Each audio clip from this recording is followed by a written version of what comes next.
So, let's begin. Chapter 13, The Cardinal Virtue of Prudence. Which is actually our final, Audito. Or Auditio boss. Yes, Auditio.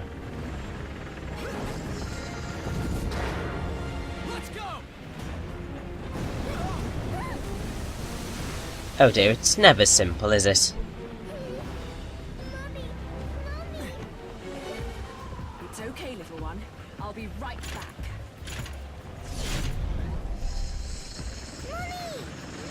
It'll be okay, Cereza. Don't you worry about a thing.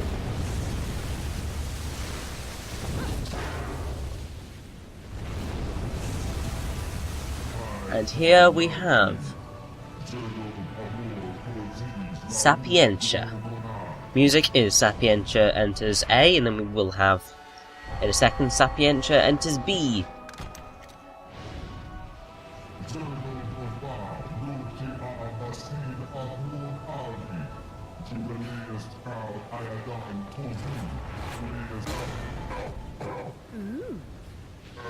Nice shot, Bayonetta. Another talkative type. I don't think I've got time to entertain your blather. I'd much rather hear it straight from your boss.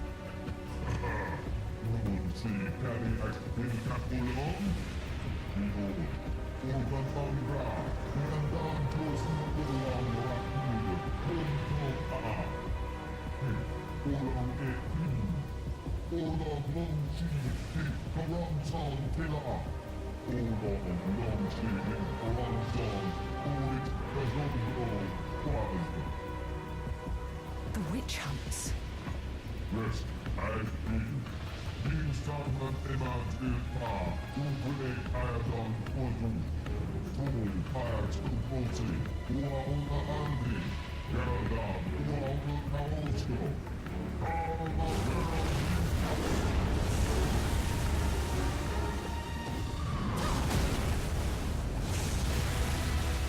And so we begin the boss fight, with the music being Sapientia, in the choice between good and evil.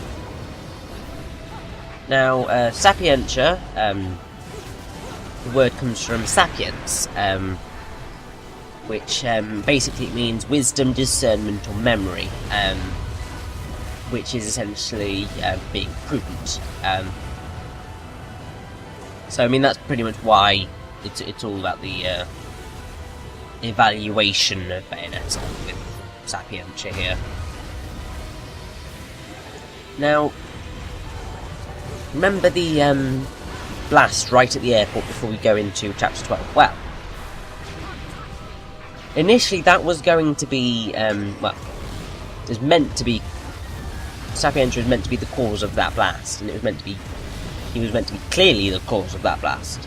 But the game creators forgot to add the model to the scene until after it was far too late to add anything new to it. Kamiya-san wished that you could add at least a hint that Sapientia was present, but it was also impossible at that point, which is really sad. Now, also Sapientia is the only Auditio boss that doesn't have a forward-facing face, essentially. I mean, his actual face is covered by a shield. But something that's quite fun is that each of the legs has, and even his head has kind of writing all over him. So his legs have System E and the numbers 1, 2, 3, and 4 on each leg. On leg number 1, he has Next Generation, lasers cut through to the core of reality. On leg number 2, not 100% sure. Leg number 3, it's something like multi-type angelic processors power advanced battle AI. And on leg 4, he has rear launched mines provide a true surround experience. And on his head, he has prototype angel, Sapientia, SG, a million or something. And as well as having caution and no step placed all over him. And now, if I recall correctly, SG 1 million or whatever it is actually kind of the code name for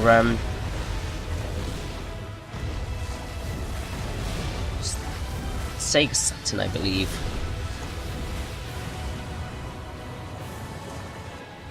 Just double checking that fact, but yeah, no, Sapientia kind of for the starting phase is actually incredibly easy to read. He just doesn't. You just kind of have to get away with it, really.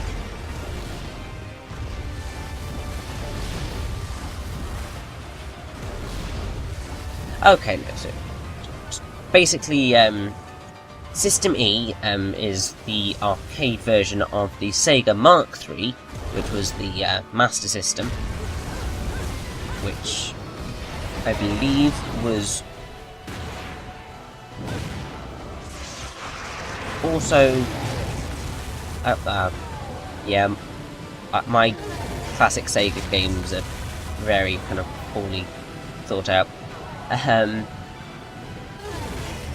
Yes, so it was the Sega Mark III, and SG 1 million is set up as the theoretical follow-up to that game system. So Sapientia runs on Sega hardware essentially, which is just quite funny. Now the boss, well, not the boss, but the infernal demon that we have here is Phantasmarine, who, if you've played the original Devil May Cry, you will recognise as Phantom. So he's getting a little return here. Now the Enochian used to summon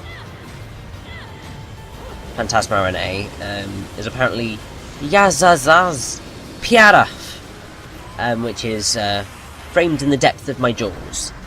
But I'm uncertain as to the opening bit of that, because it sounds a lot more like Yasta Star rather than I don't really know Z sounding like star, but either way, it's just quite cool that kind of they brought Phantom back as Phantasmarine. Bloomin' long way of saying it. Bloomin' heck. Now at this point, Sapientia becomes a lot harder to read, and this is the point where you're probably going to get the damage the most, because especially when he's doing his biting attacks.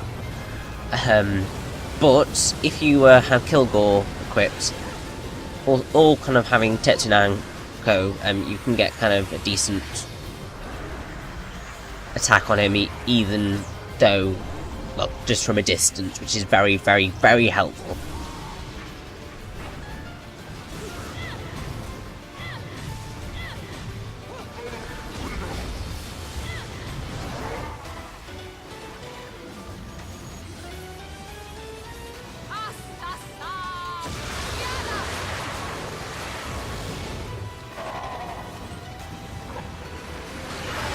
Now I have to say, this is probably one of the most brutal Infernal Demon summon murders of the lot.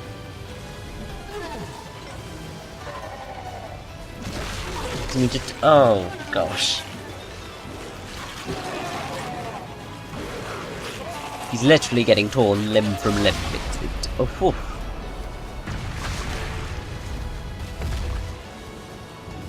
Also, interesting little thing that kind of I've not actually noticed before is remember that just keep that kind of spread eagle's position in mind, I have no idea, because you should recognise it a little bit later on. Absolutely terrible on you. Much too flashy.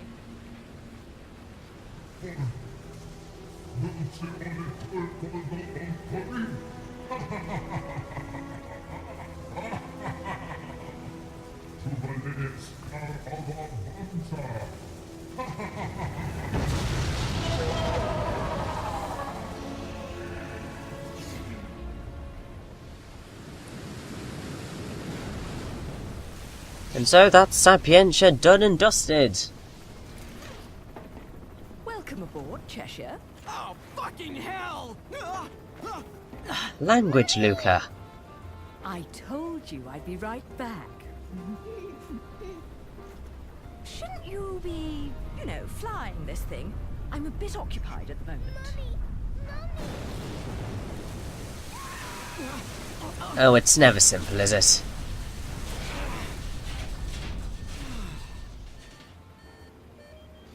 Well, so much for the subtle approach.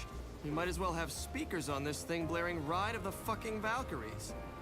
Which was, as you should recognise, used as one of the LPs in the game, which is great. Like a private helicopter.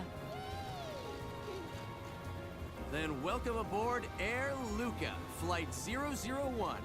This is your captain, Luca, speaking. Fasten your safety belts, as this may be a bumpy flight.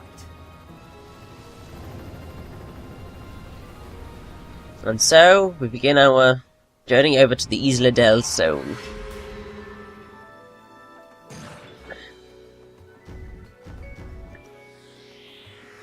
And we are about to enter what is one of the most unique chapters in the game. Which is very fun, but also very, very hard. And literally, I don't think my hands have ever suffered so much than in the chapter that's about to come. It's literally probably the single most intense chapter in the game, as you will see very, very soon.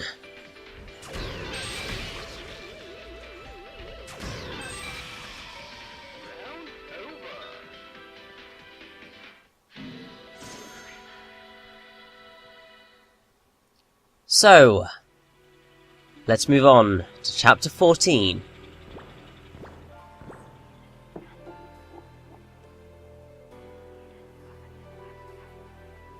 Isla del Sol.